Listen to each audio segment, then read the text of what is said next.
When joining by electrofusion, the use of appropriate tooling is crucial for the welding of long-lasting, reliable joints.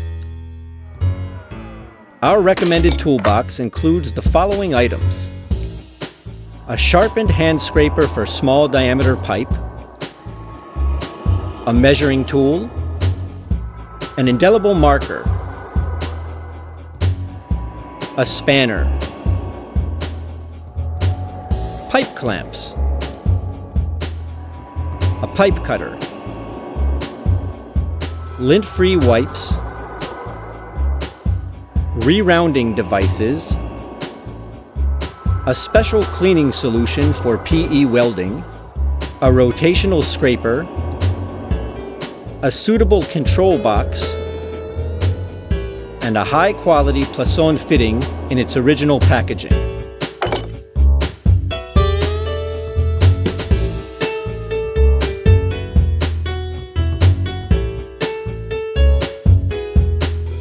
Sand and mud shorten the lives of cutting blades and should therefore be avoided.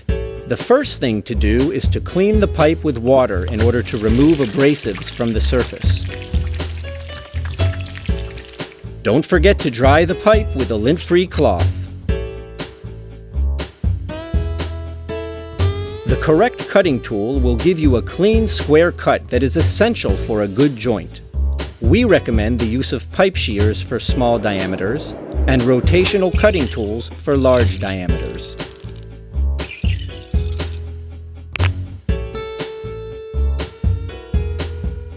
The pipe must be measured and marked to prepare for scraping. Measure half the length of the fitting. Add 2 centimeters and mark the pipe.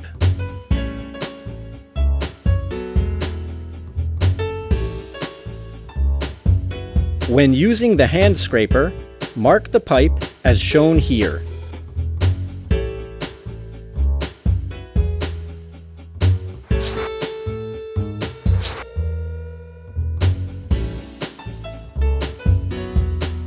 Good scraping will make those marks disappear. When you're done, chamfer the end for easy pipe insertion and make sure to remove all the scrapings. Mark the pipe this way when using a rotational scraper.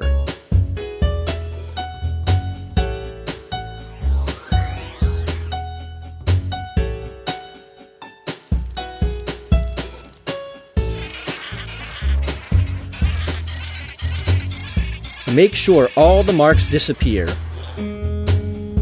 And don't forget to chamfer the pipe end to remove the sharp edges. At this point, it's important to mark the true insertion or the stab depth. Measure the length from pipe stops to fitting end and mark it on the pipe. Oval pipe can be an obstacle to forming a high-quality joint. Much of the pipe we encounter is not perfectly round, and re-rounding is therefore an essential step of the process. This is especially true with large diameter pipe. As shown here, clamps are placed close to the insertion depth mark in order to re-round the pipe end. The final step before installation is cleaning and degreasing. This is performed with a special cleaning solution for PE welding, as any other fluid may do damage to the joint.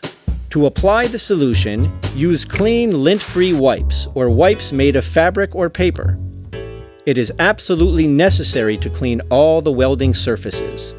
Once these surfaces have been cleaned, you should not touch them with your hands.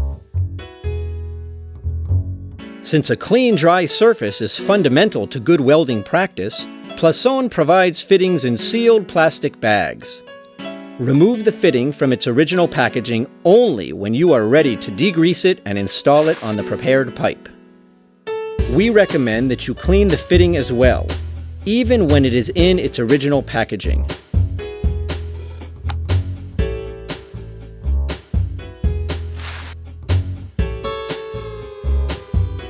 Be sure the pipe is fully inserted into the fitting by checking the location of the stab depth marking, as shown.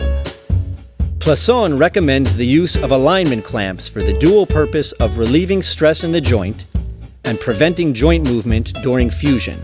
Clamping reduces the risk of short circuits and ensures trouble-free fusion. Also be sure to cover the ends of the pipe as shown to prevent the uncontrolled movement of air during welding. Now that we have completed the preliminary steps, we turn our attention to the controller and generator. First, make sure the gas tank is full. Then start up the generator. Once the voltage is stable, connect the control box to the generator. Then connect the terminals to the fitting. The fusion time may be set automatically by a self-recognition resistor. Other options include a barcode reader and manual input. The correct fusion time is shown on the barcode label on each fitting. Be sure to check that the fusion time on the controller screen is identical to the fusion time on the barcode label.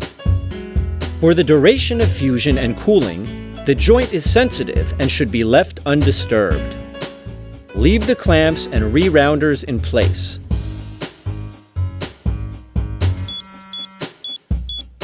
At the end of fusion, you may carefully remove the terminals, making certain not to move the fitting. Take good care of the terminal ends and cables. They carry high current loads and should be kept clean and dry. The correct cooling time is shown on the barcode label on each fitting. At the end of cooling, you may dismantle the clamps and re-rounding equipment. When fusion is complete, mark the dismantling time on the fitting. This is equal to the present time of day plus the cooling time.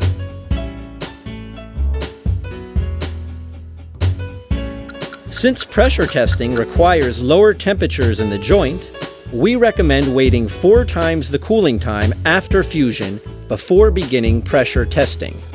Get it right the first time.